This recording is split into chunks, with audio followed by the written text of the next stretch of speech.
Il-Gvern mhux qed jixtri l-enerġija bl-aktar prezz irħis.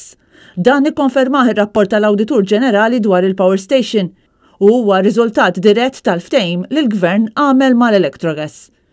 Din il-konferma waslet flaqa oħra tal-Kumitat tal-Kontijiet Pubbliċi preseduta mid-Deputat Nazzjonalista Beppe Fenek Adami u li fih intqal il-Kummissjoni Ewropea il-Gvern Malti kien qalla li se jixtri l-enerġija bl-aktar mod ekonomiku, iżda fil-verità fil-ftehim hemm kundizzjonijiet li jillimitaw lill-Gvern. Jirriżulta infatti li l-enerġija mill-interconnector kienet irħas fil-perjodu li sar il-kuntratt. Anke dwar il-garanzija li tal-Gvern l-Awditur kien ikkonferma li din qatt ma saret bħala lanqas ma' entità tal-Gvern u kien saħaq li b'din il-garanzija il-Gvern ħa riskju kbir.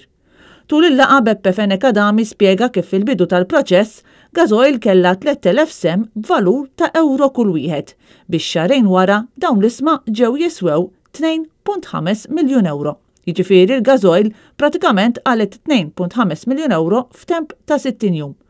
Proċess li Fenek Adami ddeskriva bħala kollox maħdum bit-silla għaskapitu tal-poplu Malti.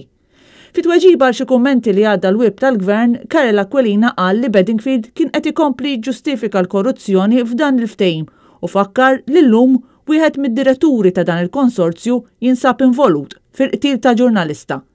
F'dan il-kumitat minn barra chairperson Beppe Fenek Adami ipparteċipaw ukoll id-Deputati Nazzjonalista Karel Aquilina u Chris Sajt u minħa tal-Gvern ipparteċipaw Glenn Bedingfield, il-Ministru Clayton Bartolo, is-Segretarju Parlamentari Alex Muscat u d-Deputat Laburista Ian Castal de Paris.